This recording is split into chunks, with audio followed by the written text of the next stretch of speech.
Good afternoon, good afternoon everyone. मैं आप लोगों को पढ़ा रहा था इलेक्ट्रिक फील्ड में डिस्क्रीट चार्ज अरेंजमेंट का। इलेक्ट्रिक फील्ड में आप लोगों को निकालना सिखा रहा था कि किसी पॉइंट पर, स्पेस में किसी पॉइंट पर इलेक्ट्रिक फील्ड कितना होगा। तो हम लोग उसका हर एक चार्ज का, जैसा कि मैं आप लोगों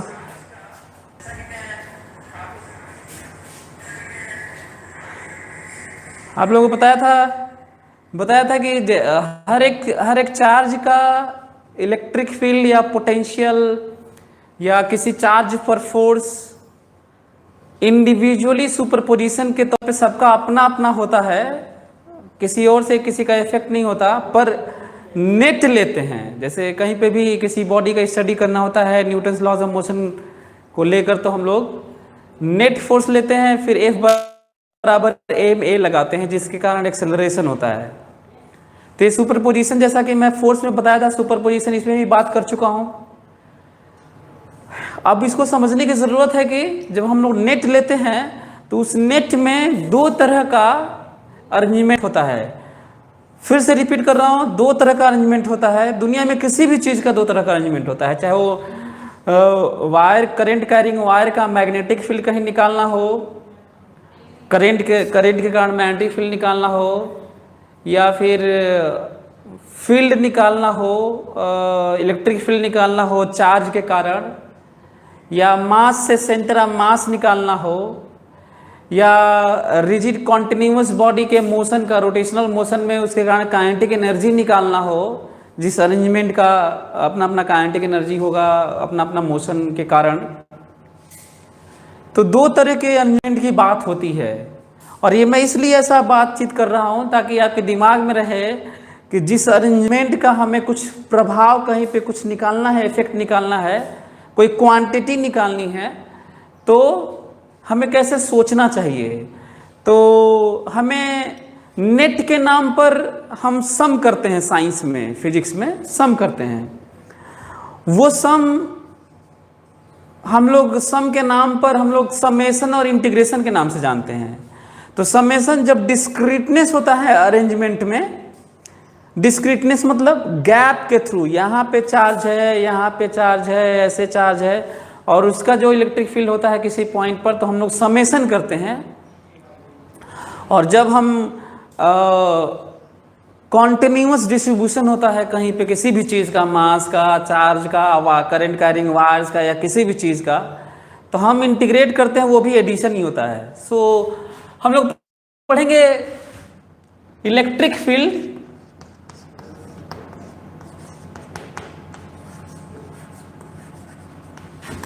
due to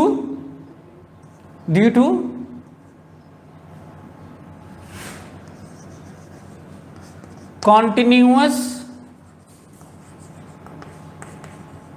distribution of charges या of charge।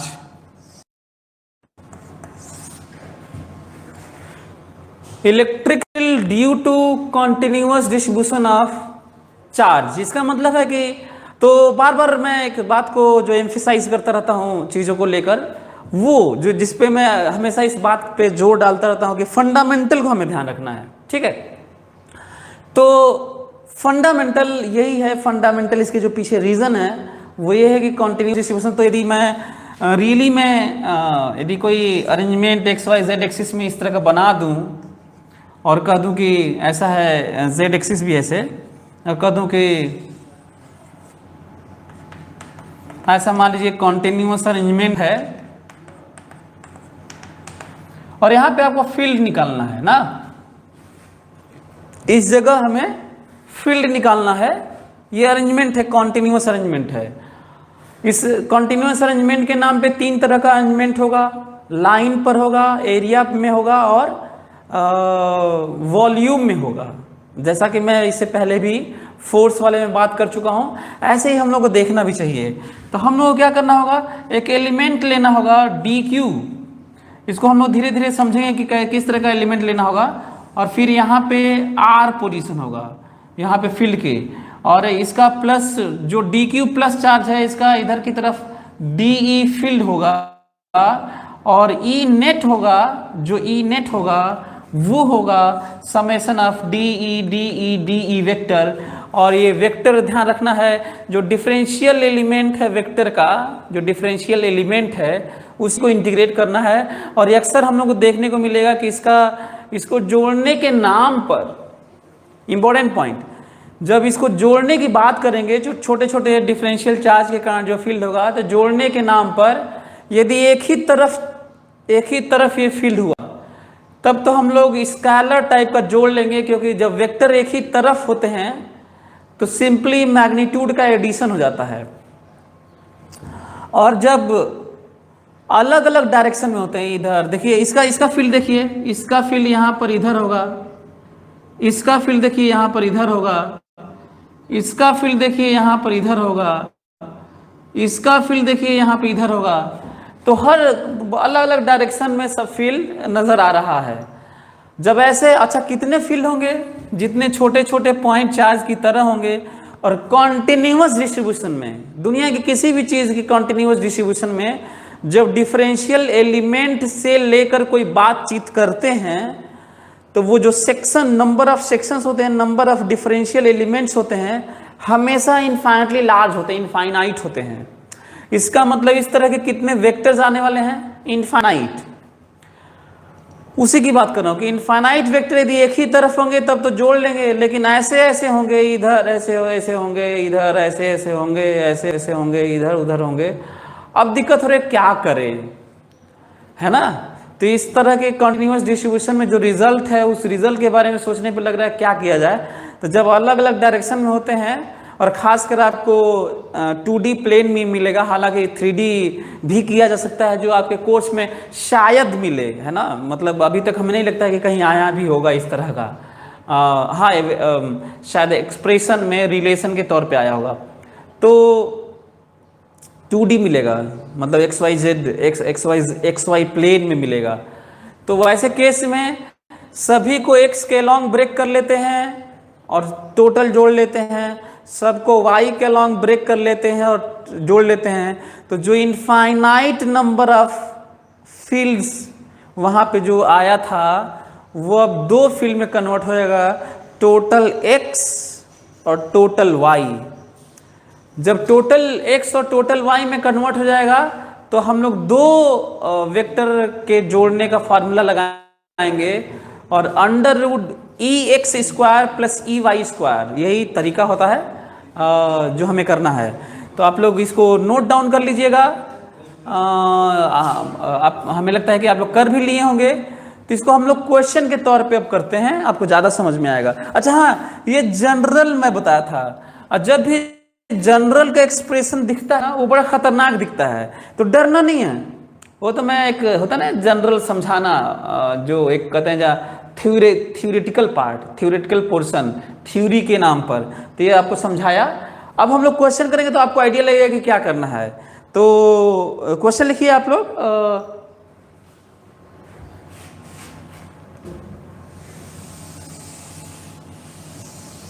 क्वेश्चन है कि find electric field, find electric field at point P in each case. Find electric field at point P in each case. और हम लोग केस फर्स्ट, सेकेंड, थर्ड ऐसे लेते रहते हैं, और आप लोग इसको करके आप लोग हमको बताते रहिएगा, और हम देखते रहेंगे, और आप लोगों को जवाब देते रहेंगे, है ना? और सिखाते रहेंगे कैसे पाना है। तो पहला केस लेते हैं, फर्स्ट केस लेते हैं, और बात करते हैं कि ये है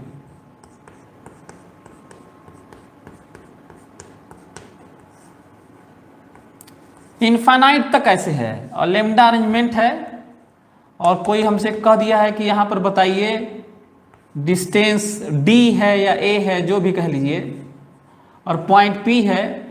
यहाँ पे बताना है आपको कि फील्ड कितना है यहाँ पर, है ना? यहाँ पर फील्ड कितना है, यहाँ पर फील्ड कितना है, यहाँ पर फील्ड कितना है, यहाँ पर फील्ड कितना है, कई जगह पूछा सकता है। यदि मैं कहूँ कि बल्कि पॉइंट्स बल्कि लिख लो, बल्कि ज़्यादा अच्छा होगा ऐसा कर लिया जाए कि find electric field at point P Q R S, ऐसे ना, पी क्यू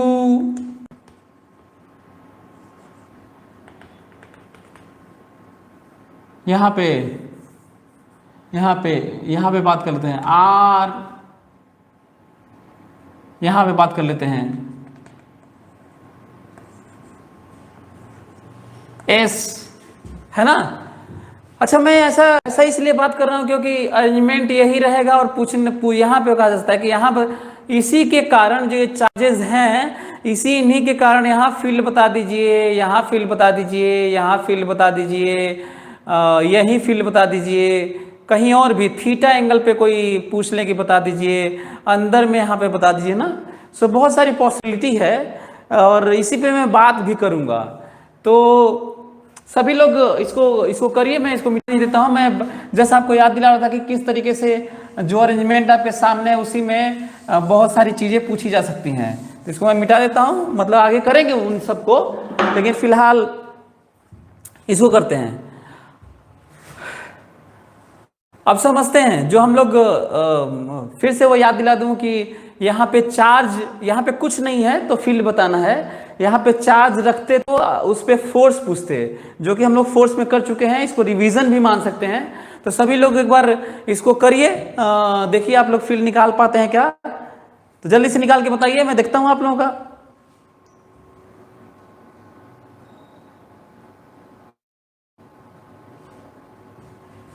अच्छा हाँ, कुछ बच्चों का मैसेज आ रहा है कि शुरू से पढ़ाइए, है ना।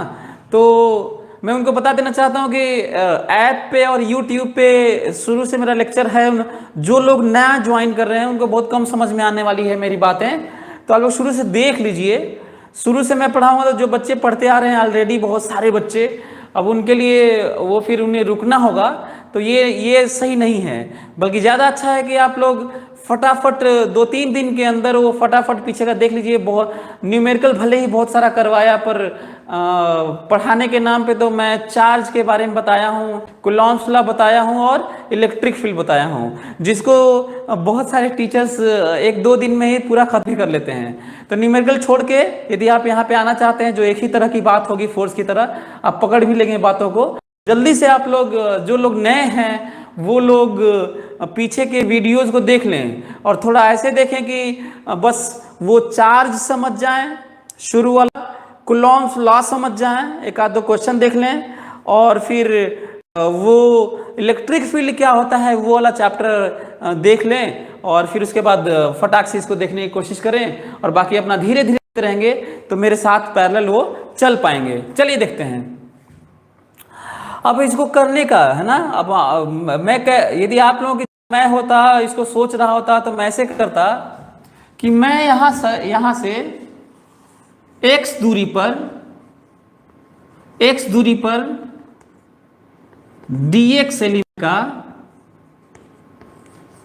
dx एलिमेंट का चार्ज लेता। ध्यान से। अच्छा, क्वेश्चन क्या क्या पॉसिबिलिटी है। कुछ बच्चे कहते हैं कि सर यहाँ से क्यों लिए, यहाँ से क्यों नहीं लिए, कहीं और से क्यों नहीं लिए, है ना, कहीं और से दूसरी जगह से क्यों नहीं लिए, यहाँ से क्यों नहीं लिए, यहाँ से क्यों नहीं लिए, यहाँ से क्यों नहीं लिए। मैं सबके लिए फिर से जो फोर्स वाली बात किया था मैं फिर से याद दिला देता हूँ, और कहीं और भी इस चीज़ का ख्याल रखना। आप डिस्टेंस कहीं से, रेफरेंस जो डिस्टेंस है कहीं से भी ले लीजिएगा और सही आएगा। प्रॉब्लम इस बात की आएगी कि आप सही करेंगे तो सही आएगा, आप गलत कर देते हैं तो गलत आ जाता है। एक ये पॉइंट है। मतलब जो किसी चीज का रिजल्ट, किसी चीज के अरेंजमेंट का किसी जगह पर प्रभाव जो होता है वो आपके कैलकुलेशन में, आपके रिफरेंस पे डिपेंड नहीं करता।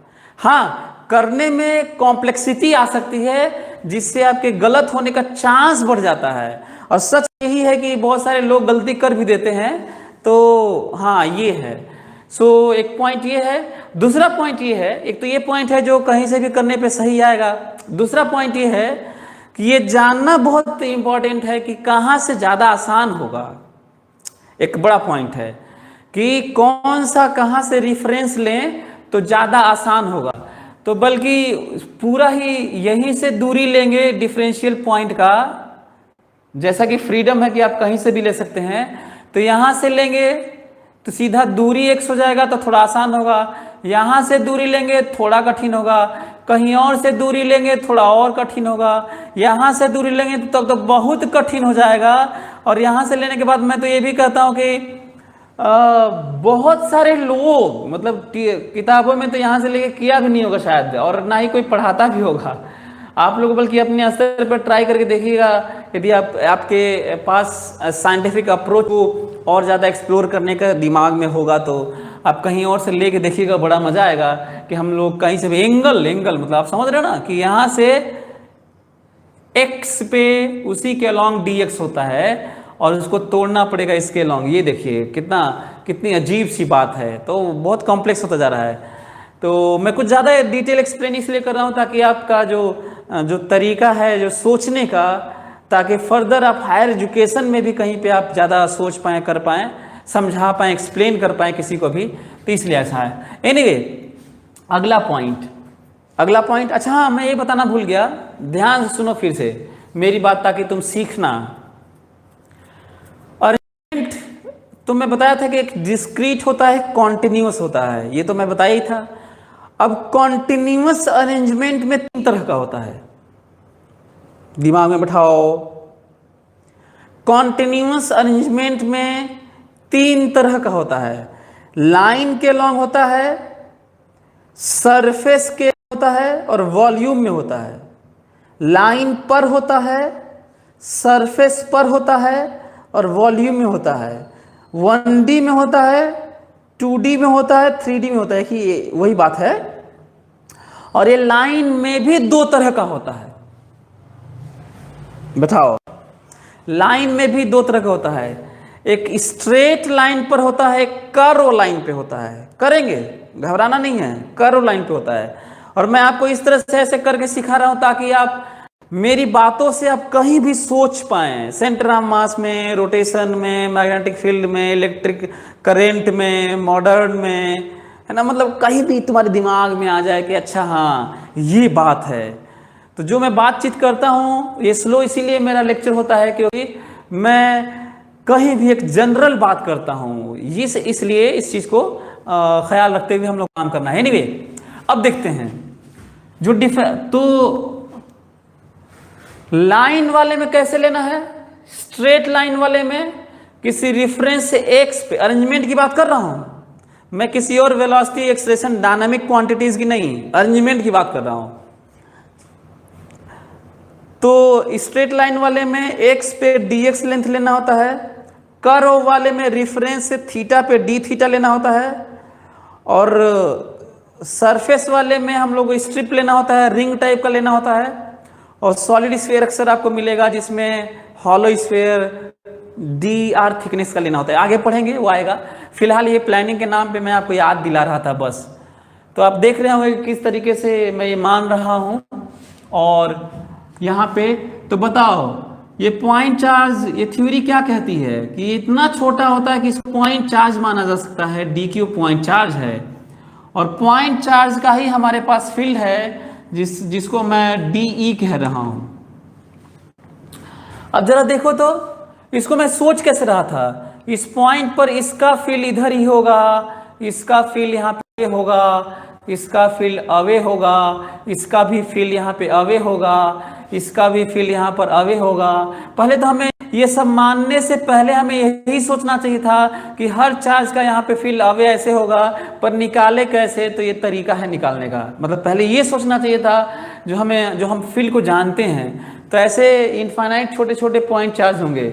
और दूसरा एक और पॉइंट है, भले ही कॉन्टिन्यूअस अरेंजमेंट है पर हमारे पास फील्ड के नाम पर जो फार्मूला है वो बस पॉइंट चार्ज का फॉर्मूला है। तो इस तरह के भी फॉर्मूले पे भी ध्यान देना चाहिए। कहीं पे और दूसरे चैप्टर में जो कोई फार्मूला आपको पता होना चाहिए तो उसके लिमिटेशन पता होना चाहिए कि ये फार्मूला का लिमिटेशन क्या है, मतलब इसको यूज़ कैसे करते हैं। तो जो फील्ड का फार्मूला है KQ/R², ये केवल पॉइंट चार्ज के लिए है। ठीक वैसे ही कूलॉम्स लॉ का इलेक्ट्रोस्टैटिक फोर्स, कूलॉम्बियन फोर्स जैसे उसका लिमिटेशन है पॉइंट चार्ज के लिए। तो आप देख रहे होंगे तो ऐसे कितने कितने फील्ड इधर की तरफ आएंगे यार, इनफाइनाइट फील्ड आएंगे, सबका इधर ही है। मैं तो कहता हूँ उसमें भी सबसे ज्यादा फील्ड इसी का होगा जो सबसे नजदीक है। थोड़ा दूर कम हो जाएगा, इसका थोड़ा और कम होगा, इसका थोड़ा और कम होगा, इसका थोड़ा और कम होगा, इसका थोड़ा और कम होगा, पर होगा इधर ही। और जब वेक्टर से एक ही तरफ होते हैं तो स्केलर की तरह मैग्नीट्यूड केवल जुड़ते हैं, हमेशा नहीं। जब एक ही तरफ होते हैं, अभी हमें कई बच्चे मैसेज किए हैं जो मैं फोर्स वाले बहुत सारा 20 क्वेश्चन दिया था, बहुत कठिन कठिन दे दिया हूँ। बच्चे अभी भी आज भी उसमें उलझे हुए हैं और आज भी सलूशन भेजते रहते हैं। वही अब हमें सीखना है कि उसमें क्या गलतियाँ की हैं। बहुत ज़्यादातर बच्चों का सब गलत है, शायद पूरा तो कोई नहीं करके भेजा है, जो भेजे भी हैं तो उनका गलत है। तो वही सीखना है कि आखिर क्या गलत है ना। और वो गलत बस यही किए हैं कि वो अलग अलग डायरेक्शन में फोर्स लग रहा था छोटा छोटा सब पॉइंट चार्ज का, और उसको स्केलर की तरह मैग्नीट्यूड की तरह जोड़ दिए हैं। तो देखते हैं समेशन ऑफ DE, देखो एरो नहीं लगा रहा हूं क्योंकि एक ही तरफ है, इसीलिए एरो नहीं लगा रहा हूं। K DQ बाई दूरी, देखो दूरी जिस तरह का मैं दूरी माना हूं, यहां से बताओ ये पॉइंट चार्ज की दूरी कितनी है जहां पर फील्ड निकालना है। पॉइंट चार्ज की दूरी x² दूरी। आपको पता है कि dq क्या होता है, लेमडा dx होता है। ध्यान से मेरी बात सुनो,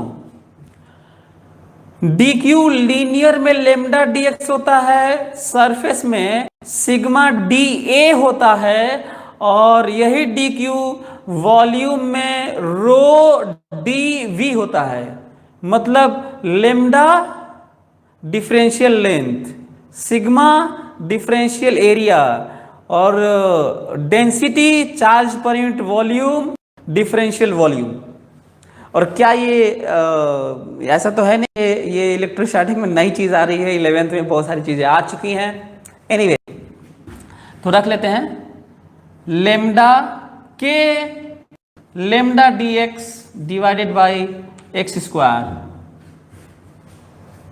ये अगला पॉइंट इसमें क्या क्या कांस्टेंट है। एक और चीज आपको याद दिला दूं, इमेजिन करो कि यहां से x दूरी पर, यहां से x दूरी पर, चाहे यहां से x दूरी पर ऐसे कुछ अलग टाइप का कोई दे दिया होता कि हम आपको बता रहे हैं कि ये किस तरह का वेरिएशन है लेमडा, अलग टाइप का कुछ वेरिएबल दे देता, तो यहीं पे लेमडा हम लोग बदलते, उस दूरी के अनुसार देखते कि कहां से दिया हुआ है। तो फिलहाल अब हम लोगों को dx जो लिए हुए जनरल, इसे जनरल कहते हैं, यहां पर नहीं लेना होता है, जनरल लेना होता है। और फिर इसी को चलाना है तो पीछे आते हैं, जो एरो बना है उसका भी ख्याल करो, लिमिट रखते हैं। याद होगा कि फिजिक्स में बिना लिमिट के हम लोगों को कोई भी क्वेश्चन नहीं करना है, तो लिमिट रखने जा रहा हूं। बहुत सारे लोग बिना लिमिट के किए हुए हैं, वो भी गलत है। तो हम लोग इसको जो एरो है, जिस तरह से बढ़ती हुई बातें रहती हैं उसी में पीछे जाना होता है। तो देखो तो यहाँ पे आते हैं, ये जो dx को हमेशा चलाया जाता है, तो जब dx यहाँ पे रहेगा, इसके पीछे क्यों नहीं आ सकते, क्योंकि चार्ज नहीं है, बस यहीं पे आ सकते हैं। तो हमेशा डिफरेंशियल वाला पार्ट चलता है, लेकिन वेरिएबल ये नहीं, वेरिएबल d के अंदर होता है, उसे वेरिएबल कहते हैं। फिर सुनो,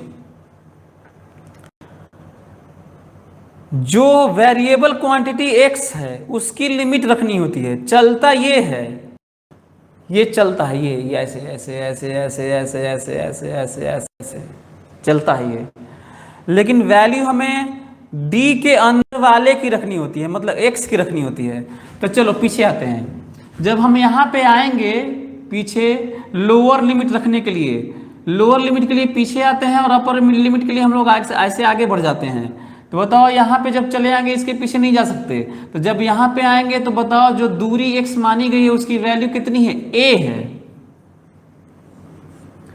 और दूरी यहीं से मान रहे हैं। और बताओ ये यहाँ से लेते हुए dx dx dx dx dx dx dx dx ऐसे लेते हुए हम लोग कहाँ तक जाना है, इनफाइनाइट तक जाना है। तो यहाँ से दूरी कितनी हो जाएगी, इनफाइनाइट, ये इनफाइनाइट है। ऐसे हम लोग सोचेंगे कहीं पे भी, तो यही जो आएगा यही रिजल्ट है, यही आंसर है हम लोग को इसी का बताना है। तो आप लोग देख रहे होंगे क्या क्या इसमें कांस्टेंट आ गया,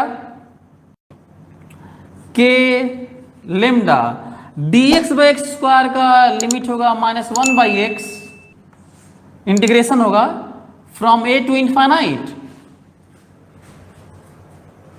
इसको पुट करेंगे तो हम लोग को मिलने वाला है के लेमडा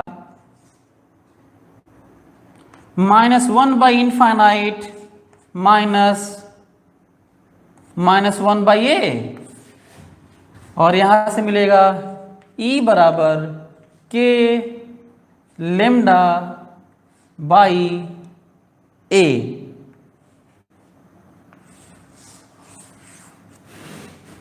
या फिर इसको ऐसे भी लिख सकते हैं कि lambda by 4 pi epsilon naught a। ये समझना है और यही आंसर है। अब बहुत सारी पॉसिबिलिटीज हैं इसमें वैल्यूज रख के। अब ये हो सकता है कि ई हम दे दें तो आप ए बता दें, ई हम दे दें तो आप लेमडा बता दें, है ना, और इसके ग्राफ की बात कर लें, ये भी हो सकता है। तो ये समझना है ना, lambda by 4 pi epsilon not a, और ये जो वैल्यू है आ गया।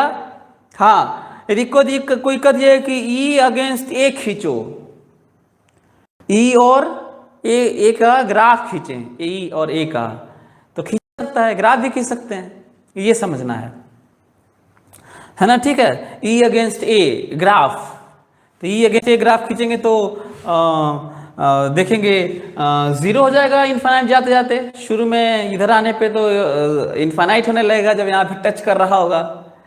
तो ये भी एक पॉइंट है जो हम लोग ध्यान रख सकते हैं। अच्छा हाँ, इमेजिन करो कि ये नहीं है, इसको आप लोग नोट डाउन कर लीजिए। और यदि मैं बात करूं कि इसको हम लोग ऐसे नहीं करते हैं, इसको हम लिमिट कर देते हैं, ठीक है, इसको लिमिट कर देता हूं मैं, और इसको कह देता हूं, जरा ध्यान से सुनना,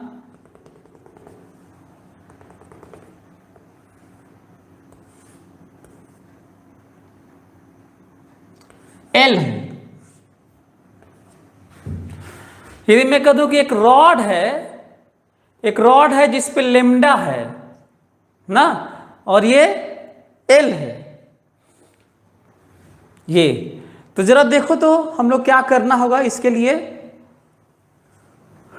अच्छा हाँ, आपको याद है, आप लोग घर पे कर लीजिएगा, इसके बजाय यहाँ भी डिस्टेंस लिया जा सकता था, यहाँ से भी लिमिट बदलना होगा। और मैं फोर्स में कर चुका हूँ इसलिए फील्ड में नहीं कर रहा हूँ, क्योंकि हर जगह सब करना अच्छी बात नहीं है। तो आप लोग देख लीजिएगा इसको भी, है ना।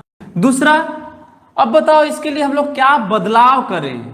तो आप देखिए, यही लिखना होगा, पर ये जो फील्ड लिखे हैं उसमें लोअर लिमिट के नाम पर x तो a होगा, पर जब अंतिम वाला यहाँ पर dx लेंगे तो यहाँ से दूरी बताओ, अपर लिमिट, यहीं से ना दूरी लिए हुए हैं हम लोग, तो अपर लिमिट कितना हो जाएगा। ये देखो यहाँ से a plus L.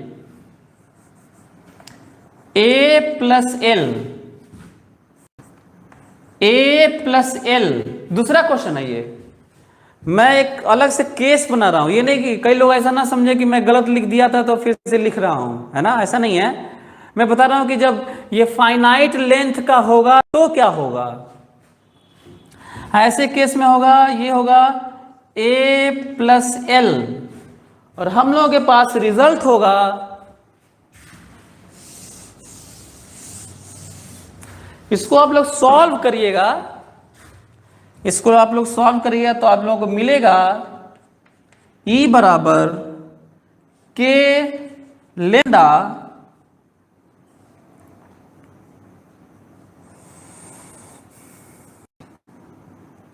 L by A A plus L.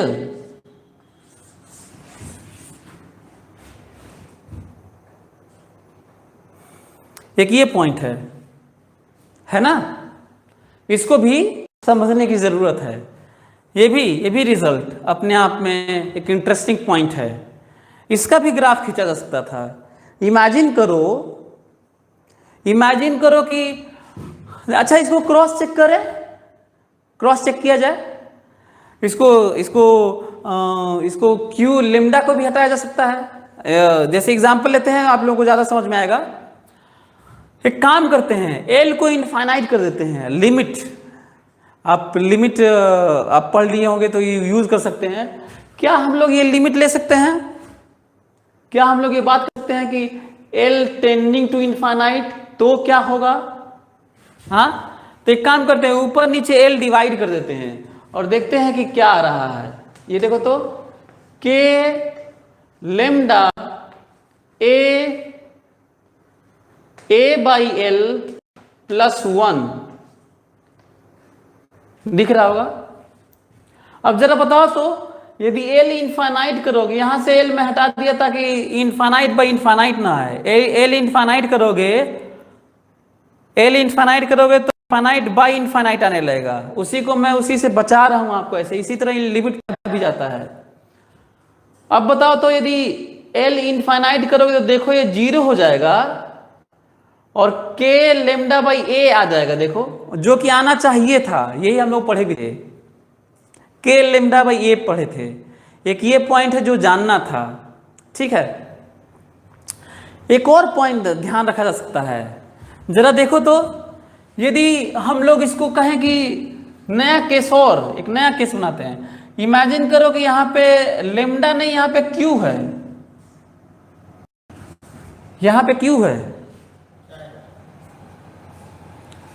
यहां पे लेमडा नहीं, यहां पर क्यू है।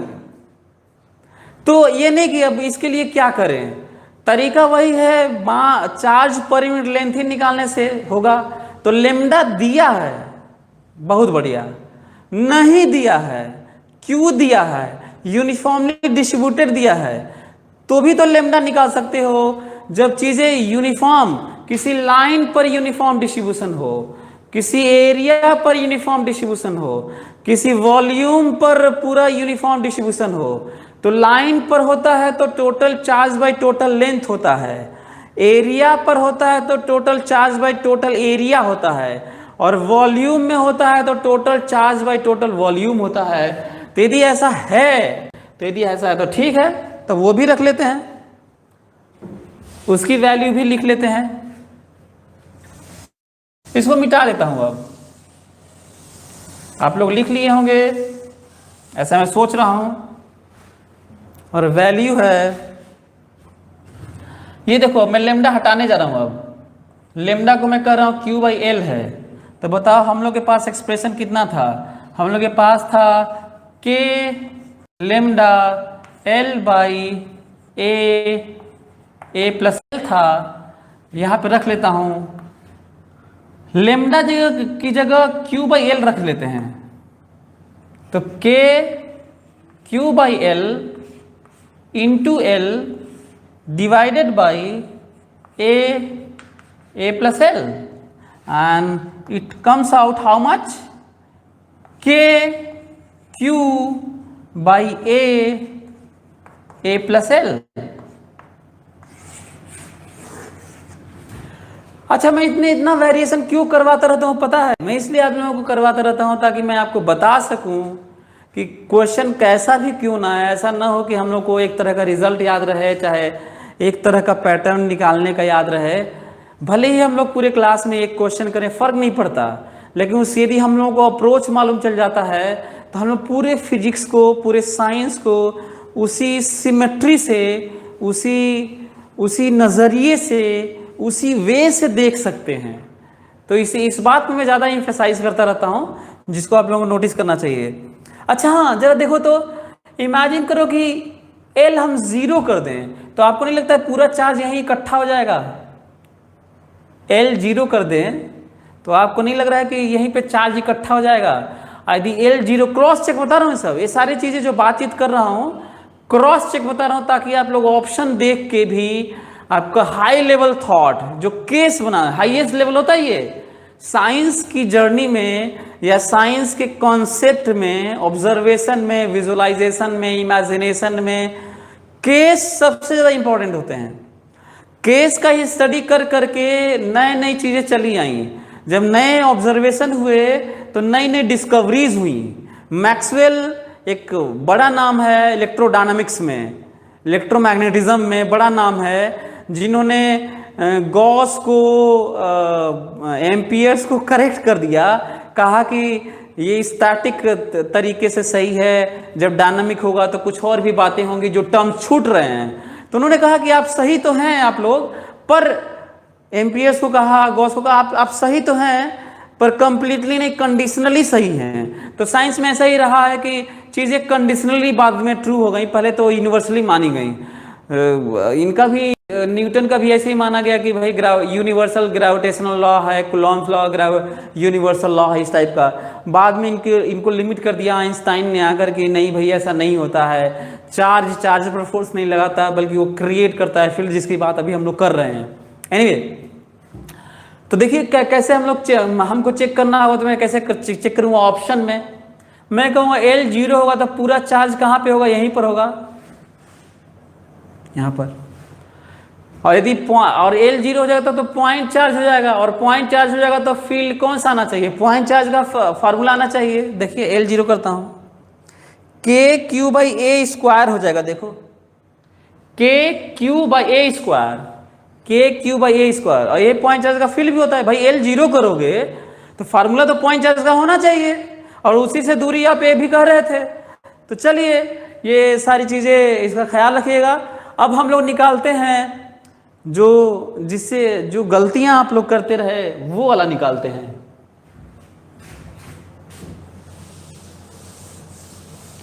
तो ये सारे केसेस थे जो आप लोग को जानना चाहिए।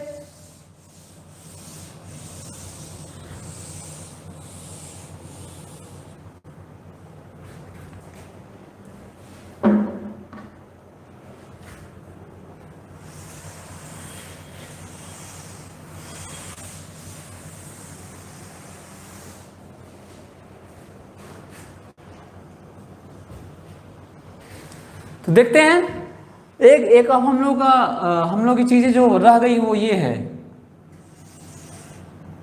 समझने की जरूरत है। इसको समझेंगे हम लोग डिटेल में।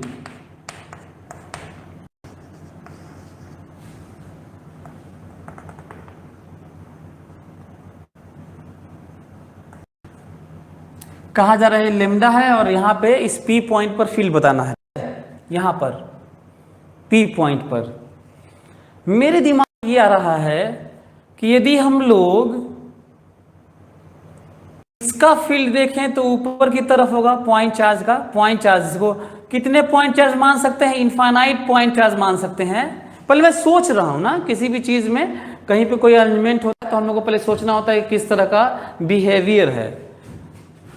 इस छोटे से पॉइंट चार्ज का फील्ड यहाँ पर इधर होगा अवे, इसका फील्ड होगा अवे, इसका फील्ड होगा अवे। तो इसका बना देते हैं और समझने की कोशिश करते हैं। यहाँ पे फील्ड होगा अवे, इसका यहाँ पे इसका फील्ड होगा, इसका फील्ड होगा यहाँ पर अवे, इसका फील्ड होगा अवे, इसका फील्ड होगा अवे, इसका फील्ड होगा अवे, इसका फील्ड होगा अवे, इसका फील्ड होगा अवे, इसका फील्ड होगा अवे। और मेरे दिमाग में ये आ रहा है, अच्छा ये जो मैं, आप लोग देख रहे होंगे कि जो मैं डायरेक्शन बना रहा हूं भाई, रेडियल ऐसे ज्वाइन करके मैं अवे बना रहा हूं। पॉजिटिव पॉइंट चार्ज का तो अवे होता है, लेकिन आप ध्यान दिए होंगे ये पॉइंट चार्ज जो dx लेंथ का है तो कम दूरी पे है तो ज्यादा फील्ड है, ज्यादा दूर पे है तो कम फील्ड है, तो कम दूरी पे है तो ज्यादा फील्ड है, ज्यादा दूर पे है तो कम फील्ड है, और ज्यादा दूर पे है तो कौन फील्ड है, सबका फील्ड यहीं पे देखना भी है। तो जितना ही दूर होता जाएगा वो झुकता जाएगा, वो झुकता जाएगा फील्ड, और कम भी होता जाएगा। और कम इसलिए होता जाएगा क्योंकि दूर होता जाएगा। तो इसलिए देख रहे हो कि this length of this arrow, length of this arrows express the magnitude of field due to that particular dq charge of dx length। ये समझने की जरूरत है। मैं ये बोल रहा हूं कि जो छोटे छोटे चार्ज, पॉइंट चार्ज का जो फार्मूला हमारे पास है, पहले मैं ऐसा सोचा, कहीं पे भी पहले हम लोग सोचेंगे कि ये जो अरेंजमेंट है इसकी बात की कैसी हो रही है ना। अब हम लोग को तो आप पहले तो ये बताओ कि क्या हम लोग मैग्नीट्यूड ऐड करेंगे। ये देखिए इनफाइनाइट डायरेक्शन है और अलग अलग तरह का इनफाइनाइट टाइप का मैग्नीट्यूड भी है। अब दिक्कत हो गया, पहले तो यही प्रॉब्लम हो गई। अब हम लोग को नहीं समझ में आ रहा कि इसके लिए करे क्या, है ना। ये प्रॉब्लम आ गई, इसके लिए करे क्या। अब बताओ बहुत सारा वेक्टर होता है तो हम लोग कैसे जोड़ते हैं अलग अलग डायरेक्शन में। याद करो, ये जो मैं थ्योरी तुम्हें याद दिला रहा हूँ 11th वाला सेक्शन वेक्टर चैप्टर का, ये ऐसा नहीं है। अब लोग कहते हैं कि सर बहुत स्लो पढ़ा रहे हैं, बहुत ये कर रहे हैं, बहुत ऐसा हो रहा है, अभी तक तो खत्म हो जाना चाहिए था। खत्म हो गया क्या? तुमको आता है ये? जब नहीं आता है तो आगे पढ़ के करोगे क्या? यही रीजन है लोगों के अच्छा न करने का भी। तो बहुत सारे मैं देखा हूं कि अच्छा ज्यादातर वही परेशान भी होते हैं, वो सबसे कम समझ में आता है। ये सब नहीं करना है। आप जब तक अच्छे से चीजों को न समझ लें, आपको आगे बढ़ने का कोई मतलब नहीं है। मैं कहता हूं जो फोर्स दिया हूं, क्या ये तुम 20 क्वेश्चन कर लिए कि तुम्हें फील्ड पढ़ाया जाए, फिर भी पढ़ा ही रहा हूं, तो वो सीखो ना, वो ज्यादा जरूरी है। मेहनत करो, टाइम दो, सीखने की कोशिश करो, है ना, ये ज्यादा जरूरी है। नहीं तो ये बहुत सारे, तो बताओ बहुत सारे जब वेक्टर होते हैं, कई लोग तो यही नहीं मालूम है, पता नहीं क्यों आगे बढ़ना चाहते हैं। तो बताओ बहुत सारे वेक्टर हैं तो कैसे जोड़े हम लोग। बहुत सारे वेक्टर हैं तो बहुत सारे वेक्टर हैं तो एक ही तरीका होता है, अलग अलग डायरेक्शन में होते हैं। तो दो एक्सिस लेते हैं, एक्स वाई प्लेन में होते हैं, और एक्स वाई प्लेन में ही है। एक्स एक्सिस और वाई एक्सिस क्वेश्चन में न दिया हो, हमें अपने से मानना होता है। जनरल फील्ड लेना होता है, एंगल मानना होता है, रिजॉल्व करना होता है, और टोटल एक्स, सारे वेक्टर को रिजॉल्व करना होता है। एक्स के लॉन्ग, वाई के लॉन्ग, एक्स के लॉन्ग, वाई के लॉन्ग, एक्स के लॉन्ग, वाई के लॉन्ग। टोटल एक्स अलग से जोड़ना होता है और टोटल वाई अलग से जोड़ना होता है, और फिर बाद में वाई और एक्स वाले को भी जोड़ना होता है। ये समझ लो ना, ये ज्यादा जरूरी है। यदि आप ये समझ लिए तो आपको क्या लगता है कि आगे क्या मैग्नेटिज्म और दूसरे चैप्टर में कुछ दूसरी चीजें होती होंगी? कहीं नहीं होती हैं। आप इरोडोर, रेसनिक हैलिडे, आप एच.सी. वर्मा, अरिहंत, दिशा, सिंगेज, यूनिवर्सिटी फिजिक्स, क्रोटो, इवानो, जो भी आपके खोपड़े में होगा किताब, वो बनाना। नहीं आएगा तो तुम मेरे से पूछ भी लेना, और मैं तुम्हें बताऊंगा कि किस तरीके से जो मैं पढ़ाया हूँ वही अप्रोच हर चैप्टर के लिए होता है।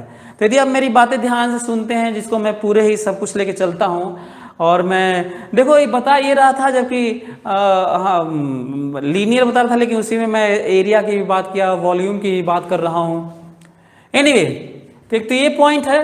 तो हम लोग एक्स वाई एक्सिस लेंगे और इसको अब करेंगे।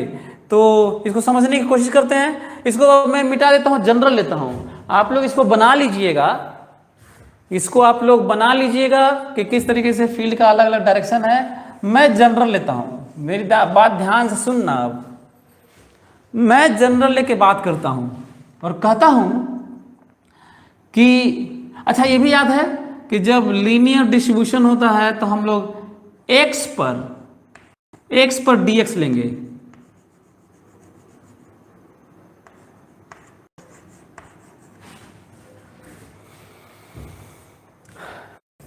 x पर dx लेंगे, और ये देखो ये जो यहां से दूरी है, यहां से ये देखो e है, de है, और ये देखो इसको मैं x मान रहा हूं, इसको y मान रहा हूं। ये देखो, इसको मैं थीटा मान रहा हूं तो ये भी थीटा है, आमने सामने। क्या क्या नोटिस आप लोग कर रहे हैं, ध्यान दे रहे हैं आप लोग? मैं कर रहा हूं कि x और y मैं अपने से माना हूं, ये आपको भी समझना होगा कहीं और। थीटा मैं अपने से माना हूं, x मैं अपने से माना हूं, dx मैं लिया हूं, लेमडा हालांकि दिया था, डी मैं अपने से माना हूं, और इसलिए माना हूं क्योंकि मैं इस पे सोच चुका हूं कि बिना तोड़े इंटीग्रेट किए और टोटल एक्स और टोटल वाई अलग अलग निकाले बिना रिजल्ट आने वाला नहीं है। तो एक काम करते हैं, फिर यहाँ पर, अच्छा हाँ, यही वाला मैं फोर्स में कई बच्चों को नहीं आ रहा था, तो जो मैं फील्ड निकालूंगा उसी में यहाँ पे रखा हुआ चार्ज Q0 को मल्टीप्लाई कर देना, उस जो फील्ड आएगा उसी में Q0 मल्टीप्लाई कर देना ऊपर में, और आंसर हो जाएगा फोर्स का। ठीक है, इसका ख्याल रखना। तो इधर की तरफ है, जो इधर की तरफ आ रहा है वो है डी कॉस थीटा, और इधर की तरफ आ रहा है D sign theta. D cos theta और डी साइन थीटा, ये जो दिख रहा है उसको हमें कैलकुलेट करना है। जरा देखो तो, मैं नहीं चाहता वो जो छोटा छोटा फील्ड आप लोगों को ऑब्जर्व विजुअलाइज करवा चुका हूं मैं, ऐसे ऐसे ध्यान दिए होगे तुम लोग, तो मैं इसमें इंटरेस्टेड नहीं हूं। हर फील्ड का जो इधर इधर इधर इधर ही जिनका सबका कंपोनेंट आया होगा उस सबको मैं जोड़ने जा रहा हूं। मैं बिल्कुल नहीं देखना चाहता कि वाई वाला क्या है, कितना है, क्या हो रहा है। मैं केवल ये निकालना चाहता हूं जो तुम्हें समझने की जरूरत है, ई एक्स निकालना चाहता हूं, that is D E x D E x D E x D E x D E x D E x D x and so on, and that is DE sin theta, DE sin theta, DE sin theta. What is value this R? What is value of DE? इस छोटे से charge का, जो इस DQ charge है, जो lambda DX है, इस छोटे से चार्ज का यहाँ पे DE फील्ड बताओ कि क्या लिखूं? तो DE फील्ड को K लेमडा DX DQ, के डी क्यू बाई दूरी का स्क्वायर, दूरी r है, r square sine theta. What is value of sine theta, जरा देख के बताओ तो यहां से, what is value of sine theta? इस राइट एंगल ट्राइंगल में 90 डिग्री है, ये a है, ये x है, ये r है, तो साइन थीटा तो परपेंडिकुलर बाय हाइपोटेनस, और वैल्यू आ गया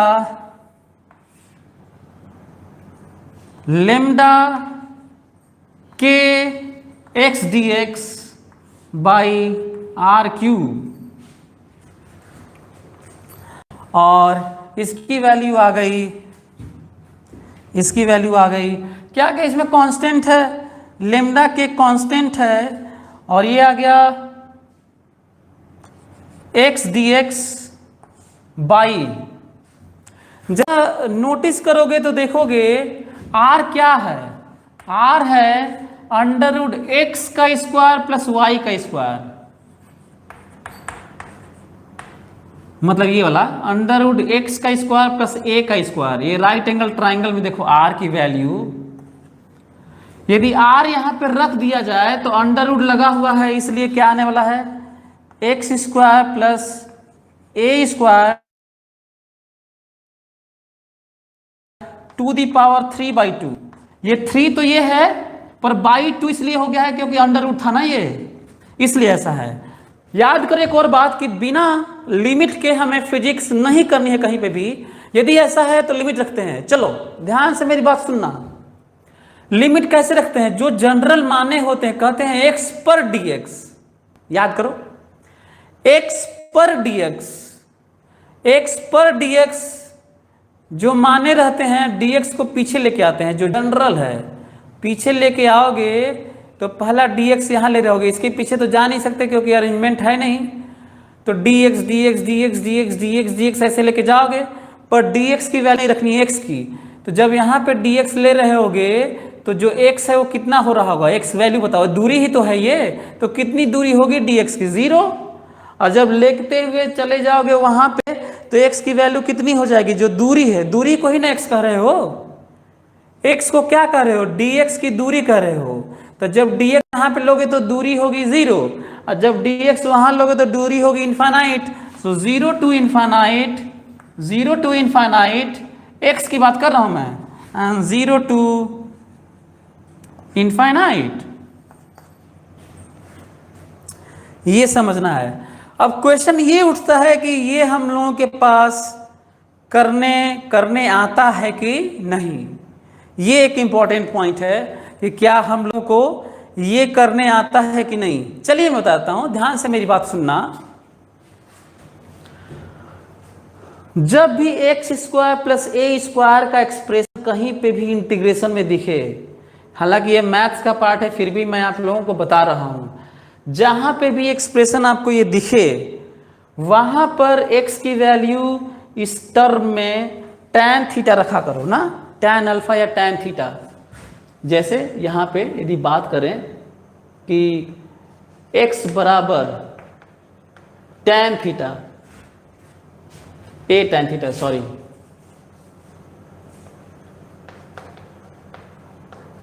यहाँ पे थीटा की जगह अल्फा भी रख सकते थे। यहाँ पे थीटा इसलिए सही हो जा रहा है क्योंकि देखो tan थीटा बराबर x बाई ए है। देखो tan थीटा बराबर x बाई ए है, तो यहाँ पे सही हो जा रहा है, तो थीटा भी लिख सकते हैं। आपका मन करता है अल्फा भी लिख सकते हैं, फर्क नहीं पड़ता। फिलहाल थीटा के नाम पे सही हो जा रहा है तो ठीक है, नहीं तो मैथ्स में तो हम लोग कुछ भी मान सकते हैं क्योंकि थीटा तो हम लोग को अलग से अपने से मानना था। एक ये पॉइंट है।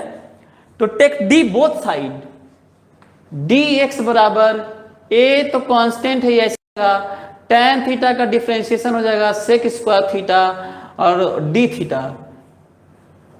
टेक d यहां d यहां, टेक d, कई लोग इसको कम समझ पाते हैं। टेक d,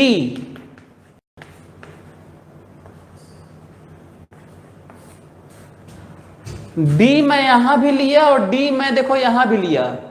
जब कांस्टेंट होता है वो बाहर आ जाता है, और ये जो फार्मूला है वो डिफरेंशिएशन का ही फार्मूला होता है। अब बगल में डी थीटा बैठ जाता है, ये तरीका होता है डी लेने का।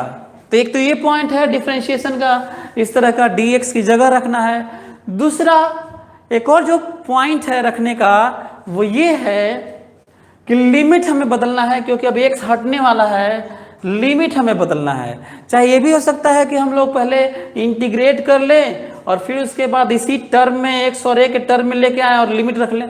दो तरीके हैं, तो ध्यान से देखते हैं। जब x 0 होगा, मेरी बात ध्यान सुनना, यहीं पे x की बात हो रही है। जब x लिमिट ना, ये लिमिट किसकी है, x की है। अब यहां पे थीटा में रखना है, तो x 0 होगा। जब x 0 होगा तो tan थीटा 0 होगा, और tan थीटा 0 होगा तो थीटा 0 होगा। एक ये पॉइंट है। दूसरा, x इनफाइनाइट होगा। ध्यान से मेरी बात सुनो, लिमिट कहां से बदलते हैं, जो सब्स्टिट्यूट करते हैं हम लोग वहीं पे लिमिट रख के बदलते हैं। लिमिट कहां से बदलते हैं, क्योंकि ये पूरा एक्सप्रेशन थीटा में आने वाला है, क्योंकि हम लोग थीटा माने हुए हैं। तो लिमिट कहां से बदलेंगे, ये जो हम लोग रिलेशन अपने से अज्यूम किए हैं, माने हैं, वहां से रखने वाले हैं। तो जब x 0 होगा तो tan थीटा 0 होगा, तो थीटा 0 होगा। और जब x इनफाइनाइट होगा तो tan थीटा, x इनफाइनाइट होगा तो tan थीटा भी फाइनाइट होगा, और थीटा π/2 होगा। यदि इतनी सारी चीजें हैं तो हम लोग देखो लिमिट देखो चेंज कर रहा हूं थीटा के टर्म में। पहले इसको रख लेता हूं, x की जगह क्या रख रहा हूं, देखो a tan थीटा, x की जगह रखा a tan थीटा, dx की जगह रखा a sec square theta d theta. के की जगह रखा लेमडा, सॉरी ये लेमडा के तो है ही, लेमडा के तो है ही, और नीचे रख दिया एक्स की जगह ए tan थीटा, इसकी जगह ए tan थीटा का तो A square tan square theta plus A square to the power 3/2। ठीक है, सभी लोग ये सब्स्टिट्यूशन लिख लो, याद रखना कि इसको ऐसे ही करते हैं। लिमिट कैसे चेंज की जाती है, लिमिट कहाँ से चेंज की जाती है, जो अज्यूम करते हैं वहाँ से चेंज की जाती है, मैथ्स का पार्ट है। और फिर सब्स्टिट्यूट करने के बाद एक्सप्रेशन देखो, सबका सब थीटा के टर्म में चला आया है, जिसमें से लिमिट रखना है 0 to π/2। यहाँ देखो x का लिमिट था, अब यहाँ पर थीटा की लिमिट हो गई है, ये समझना है। ठीक है, अब हम लोगों को ये तुम लोग लिख लिए होगे, तो मैं अब इसको मिटाने जा रहा हूं और इसकी वैल्यू हम लोग देखते हैं कि क्या आ रहा है।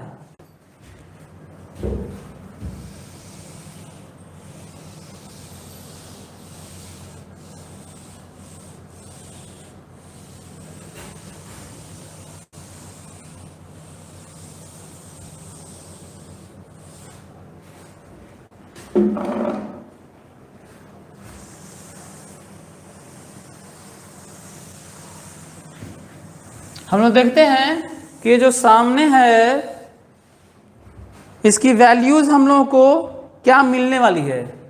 ये देखो तो जरा, ई एक्स बराबर लेमडा के, लेमडा के, ये देखो ये ए स्क्वायर है, ये ए स्क्वायर है, ये tan theta sec square theta D theta और डिवाइडेड बाई, जरा ये देखो तो ए स्क्वायर कॉमन हो जाएगा, ये वाला ए स्क्वायर कॉमन हो जाएगा, ए स्क्वायर और ये हो जाएगा tan स्क्वायर थीटा प्लस 1 हो जाएगा, और पूरा होल टू द पावर 3/2 होगा। इसका मतलब फिर से आएगा लेमडा के A square tan theta sec square theta D theta divided by A square, tan square theta plus 1 maths का पार्ट है, tan square theta plus 1 sec square theta होता है, बल्कि ये लिख भी सकते हो tan square theta plus 1 sec square theta होता है। हमको लगता है कि आप याद भी किए होंगे। और टू दी पावर 3/2, रिजल्ट क्या आया, लेमडा के A square tan theta sec square theta D theta divided by, नीचे वाला भी मैं मिटा देता हूं, नीचे वाला भी हमें आशा है कि आप लोग लिख लिए होंगे।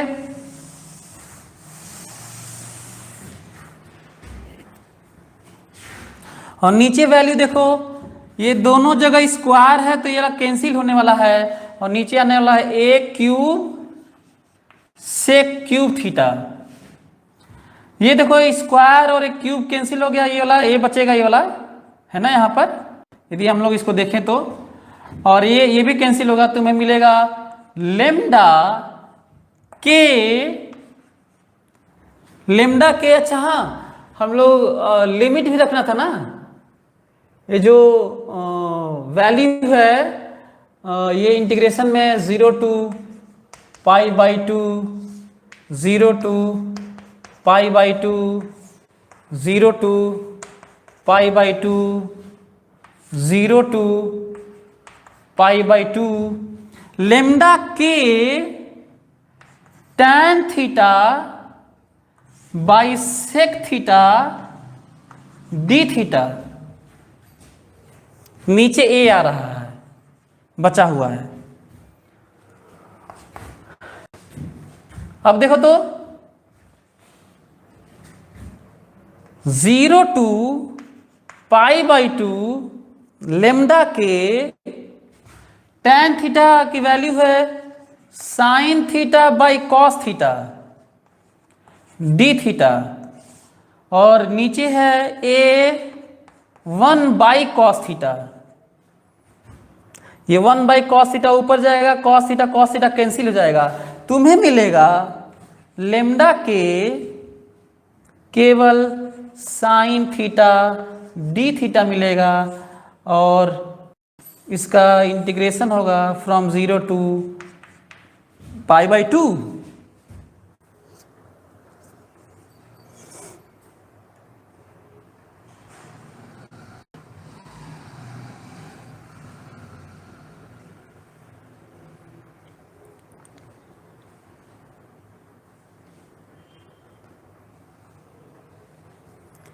Sign theta by cos theta, तो ये वैल्यू 0 टू इन्फानाइट और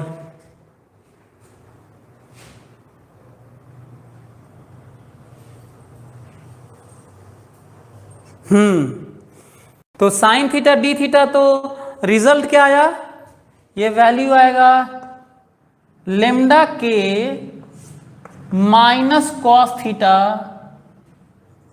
इंटीग्रेशन। यहां पे लिख देता हूं मैं, ये आप लोग लिख लिए होंगे ऐसा मैं सोच रहा हूं। तो वैल्यू जो आ गई अब रिजल्ट EX है। अच्छा, मैं बहुत सारे स्टेप्स को मैं छोड़ भी सकता था, लेकिन आप लोगों को हर एक पार्ट समझाने की कोशिश कर रहा हूं।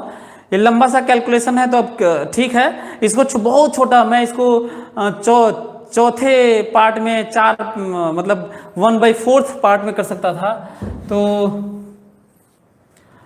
ये देखिए लेमडा के साइन थीटा डी थीटा का इंटीग्रेशन होता है minus cos theta from 0 to pi by 2 by A, और EX आ गया लेमडा के by A minus cos by 2 minus cos minus 0, और इसको रिजल्ट देखा जाएगा तो EX आएगा लेमडा के लेमडा बाई ए या lambda by 4 pi epsilon not a.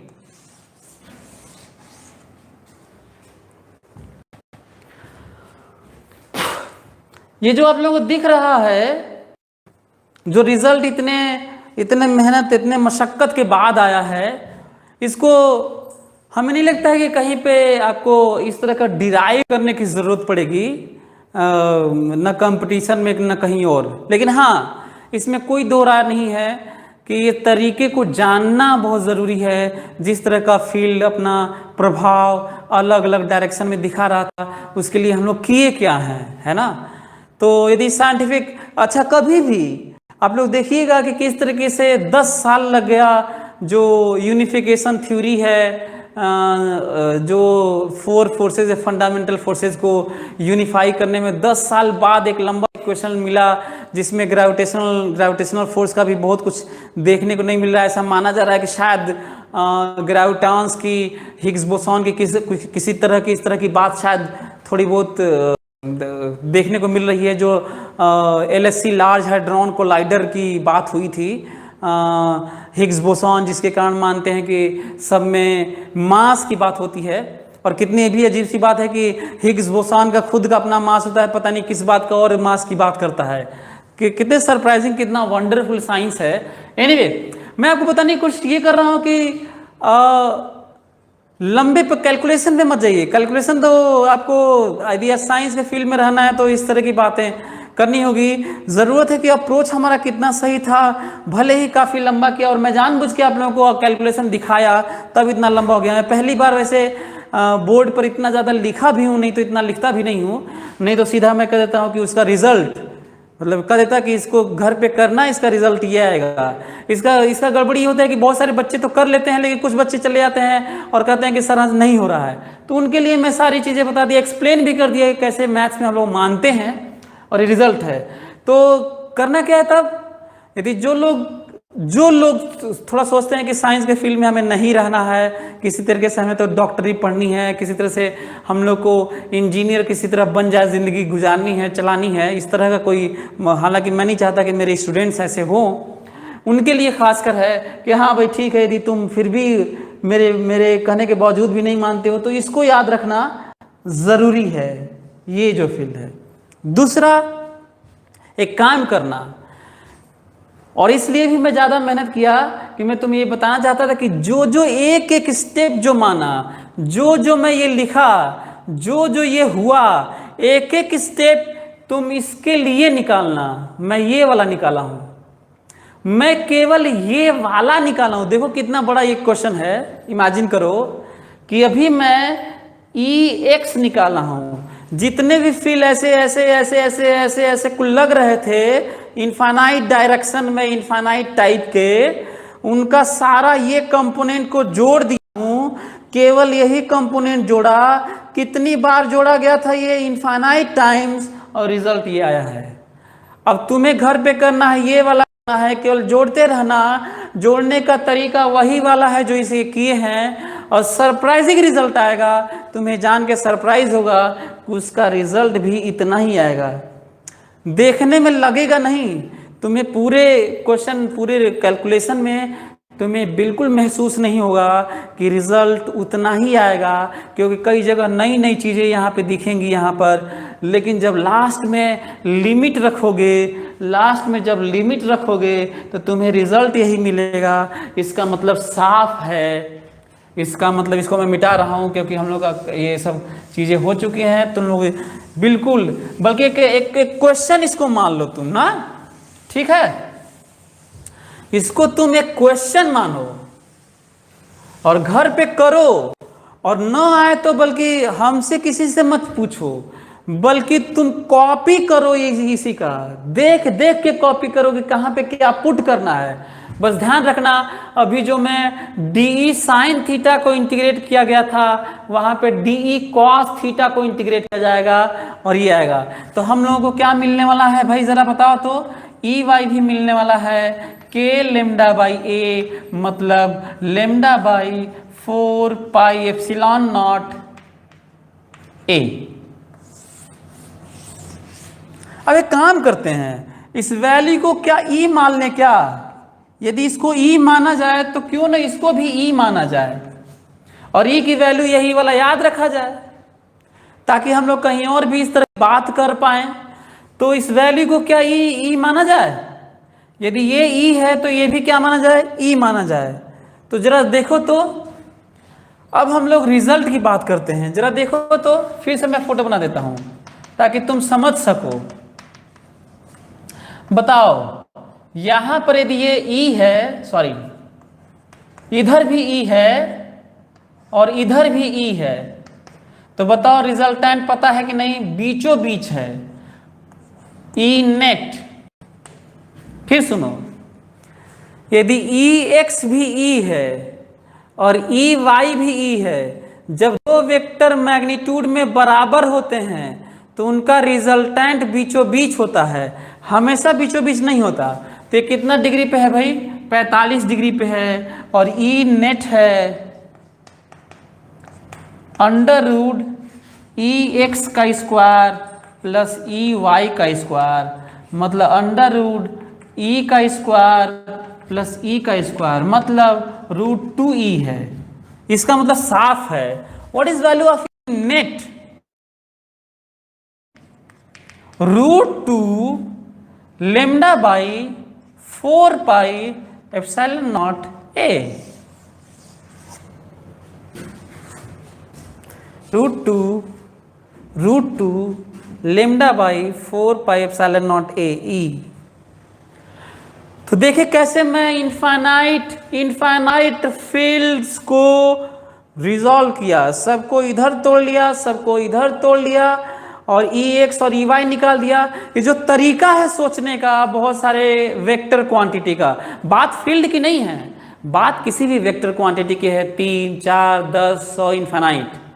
तरीका यही है कि रिजॉल्व करते हैं, टोटल एक्स निकालते हैं, टोटल y निकालते हैं और फिर उनको ही फर्दर जोड़ लेते हैं, ऐसे जोड़ लेते हैं, हर जगह ऐसे ही जोड़ लेते हैं, चाहे वो e हो, चाहे वो यहाँ पे v लिख दो, वेलोसिटी लिखो, यहाँ पे फोर्स लिखो, यहाँ पे टॉर्क लिखो, यहाँ पे एक्सेलरेशन लिखो, यहाँ पे इम्पल्स लिखो, यहाँ पे मैग्नेटिक फील्ड लिखो, यहाँ पे टॉर्क लिखो, फर्क नहीं पड़ता, हर जगह इसी तरह की बात होती है। इसलिए मैं बार बार बोलता हूँ कि मैटर ही नहीं करता कि मैं आप लोगों को एक चीज ऐसे बताया यहाँ पे जो दिख रहा है, बल्कि हमें ये समझना है कि हर जगह, हर चैप्टर में, पूरे साइंस में एक ही तरह की बात होती है, सिमेट्री की बात होती है। यदि आप ये समझ गए तो हम लोग फिर इसी को यूज करके हम लोग आगे पढ़ेंगे, आगे क्वेश्चन दूंगा उसको करेंगे हम लोग।